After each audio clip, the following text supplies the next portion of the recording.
আসসালামু আলাইকুম ওয়া রাহমাতুল্লাহি ওয়া বারাকাতু। আজকে রেসিপি মূলোর পরোটা। এর জন্য মূলোর খোসাগুলোকে আগে ছিলে নিতে হবে। যত পাতলা করে পারবেন তত পাতলা করে ছিলে নেবেন। এরপর এটাকে একটা গ্রেটারের মাধ্যমে গ্রেট করে নেবেন। আর হ্যাঁ, তার আগে অবশ্যই মূলোগুলোকে ধুয়ে নেবেন। এখানে যতটা পাতলা করে গ্রেট করে নিতে পারেন ততটাই ভালো। দেখুন মূলোগুলো গ্রেট হয়ে গেছে। এরপর একটা চপিং বোর্ডের মাধ্যমে পেঁয়াজটাকে চপ করে নেব এবং এর সাথে চপ করে নেব কাঁচা লঙ্কা এবং ধনেপাতা।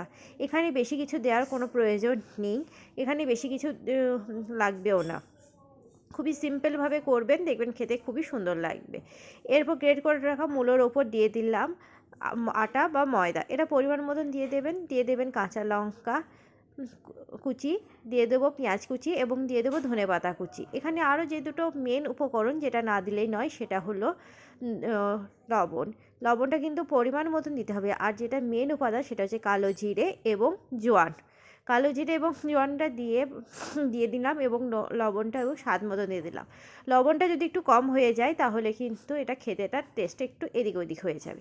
এরপর সামান্য পরিমাণ হলুদ গুঁড়ো, সামান্য পরিমাণ জিরে গুঁড়ো এবং সামান্য পরিমাণ ধনে গুঁড়ো, ওই খুবই হাফ চামচেরও কম দিয়ে ভালো করে একটা মেখে একটা ডো তৈরি করে নেব।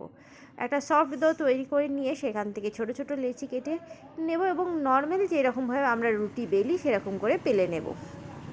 এটা যতটা গোল পারবেন ততটা গোল শেপে তৈরি করে নেবেন। এটাকে অন্য কোনো শেপ দেওয়ার কোনো প্রয়োজন নেই।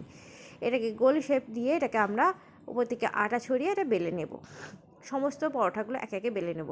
আচ্ছা, পরোটাগুলোর সাথে এই পরোটাগুলোকে প্রথমে ভালো করে বেলে নেব এবং বেলে নেওয়ার পর কড়াইতে একটা তাওয়া চাপিয়ে দেব।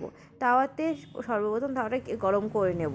এখানে প্রথমেই ঘি, তেল বা আর কিছু দেওয়ার, বাটার কোনো কিছু দেওয়ার প্রয়োজন নেই। সর্বপ্রথম তাওয়াটা গরম করে নেব। এরপর যে পরোটাকে বেলেছিলাম সেটাকে ভালো করে এপিঠ ওপিঠ সেঁকে নেব, যেন কাঁচা ভাবটা না থাকে। কাঁচা ভাব থাকলে কিন্তু এটা খেতে ভালো লাগবে। এখানে বলে দিই, অনেকেই মূলোটাকে গ্রেট করেন কিংবা অনেকেই আছেন যারা মূলোটাকে ব্লেন্ডারে ব্লেন্ড করে নেন বা সেদ্ধ করে নেন। এখানে সেদ্ধ করা, ব্লেন্ড করা অত কোনো ঝামেলা যাওয়ার দরকার নেই।